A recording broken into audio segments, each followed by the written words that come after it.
Hey everybody, I'm Stacy with Stacy's Organizing and Decorating for Life, or stacyforlife.com. I'm here to help you organize your thoughts and decorate your perspectives. So today you may notice I'm dressed down quite a bit, pretty casual. I got to go this morning for a massage and Reiki, and I am good to go. And that's what today's topic is about, self-love. So if you like that that's going to be our topic today, love yourself, then please hit the like and subscribe button below if you haven't already. And so we're going to start talking about loving yourself and where all this come from. Back in the Roman days, before the end of the 5th century, when Pope Gelasius decided we were going to have Valentine's Day, this was a holiday called Lupercalia. And what Lupercalia was the Roman holiday, and mid-February was a time of fertility, and so the men would have a lottery, and they got their women through the lottery. That's very transformative. Thankfully, we have evolved, and that's what this video too is about today, is how do we evolve ourselves? Loving ourselves, not expecting somebody outside, because I think that it's been a learned behavior for a long time that somebody outside of us can complete us or give us what we need, but really happiness and love are an inside job. It's not something to be found outside to receive from another person. It's something that we give. We have to have it to give it. As I've said in many videos before, because that is my primary purpose here by sharing these videos, is to share love and healing. So today what we're going to talk about is 3 simple steps that you can take for reaching the intention and consciousness that we want to have to create love within ourselves. And then love generally will come from the outside then. But to get healthy, to start that healthy process, because oftentimes what we find is that we have learned our love behaviors from our, people that we've had in our lives growing up, so we've patterned our relationships after those, and some of them have been total fails because we didn't know typically what we really wanted, needed, and desired, as I said in last week's video. So once we've come, around, and it's unfortunate that sometimes we learn what we want, need, and desire by learning what we don't want. This is how I learn things, y'all, and that's the hard way.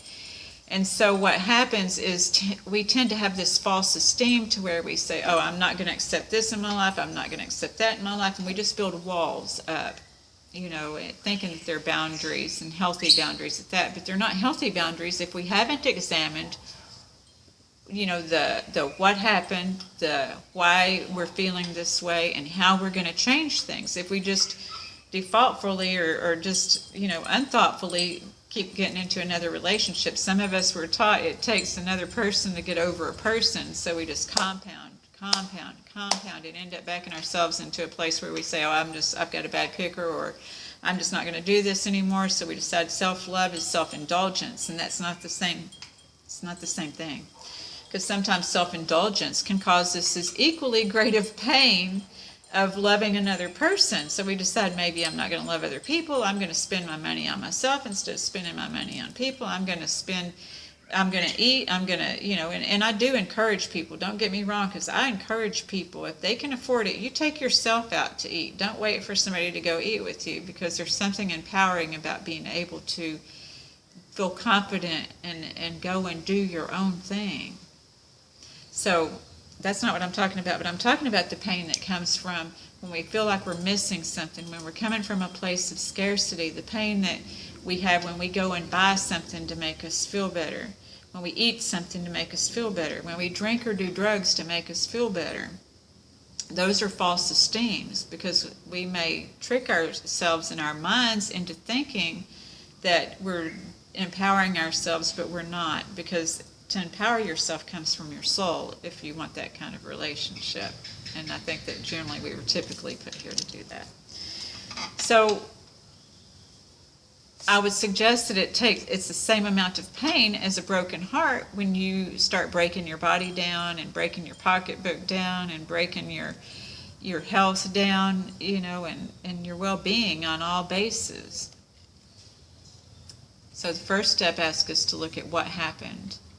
What happened? What are the patterns in these relationships? Because the last relationship had something to do with we build upon that, because we attract to us, it's unfortunate, we attract to us what is unhealed, the unhealed thing, so People don't want to hear that, though, when they're going through the pain of a relationship, and I get it, because we do. It's just a pain. I call these things FGOs, and they're fucking growth opportunities, because it hurts. It hurts. I'm not even kidding. I'm not even saying that even working these steps, it's not going to hurt, because it is going to hurt. When we look at what happened, and usually it does go back to that childhood, and sometimes maybe not. It could go back to any number of people that hurt us, because everybody in our life unintentionally is going to hurt us some way, probably. I'm not trying to be negative, and some people may disagree with that, but I know that our parents hurt us. They don't mean to. Our kids hurt us. They may mean to. I don't know, but they really don't in their souls.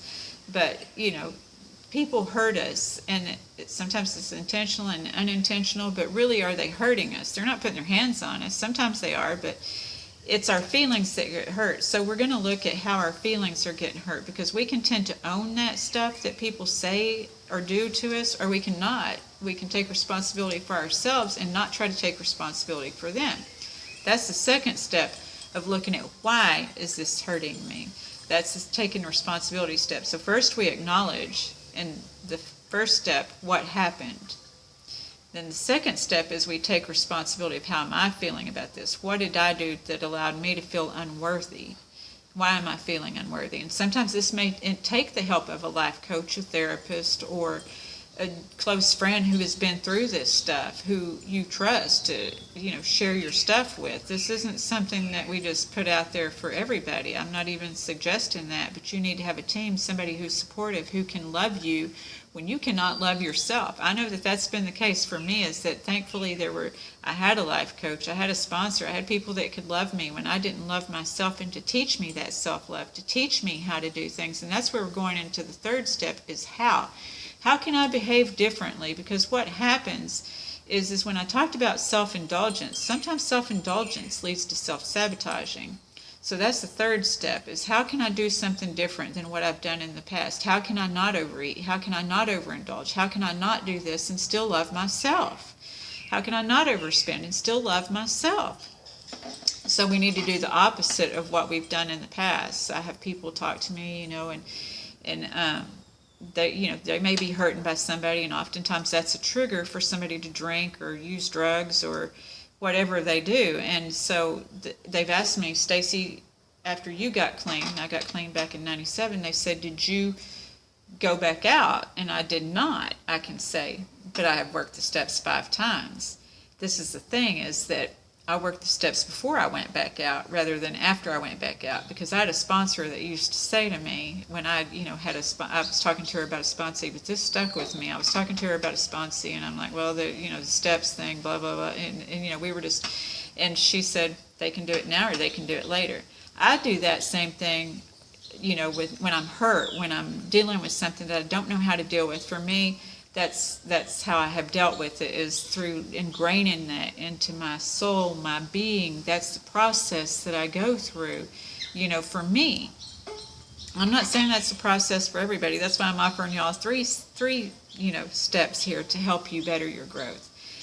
But it's something to help you look at things differently and gain a different perspective, right?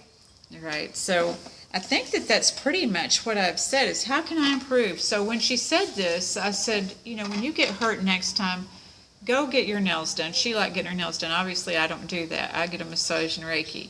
But whatever it is that's going to be better for your healing, that's not going to hurt you. If you like taking a walk in the park, go take a walk in the park. If you like watching a certain movie, watch that movie. Do something for yourself. Take yourself out to eat if you can afford it. If you can't afford anything, you can always go sit in the park and watch kids play.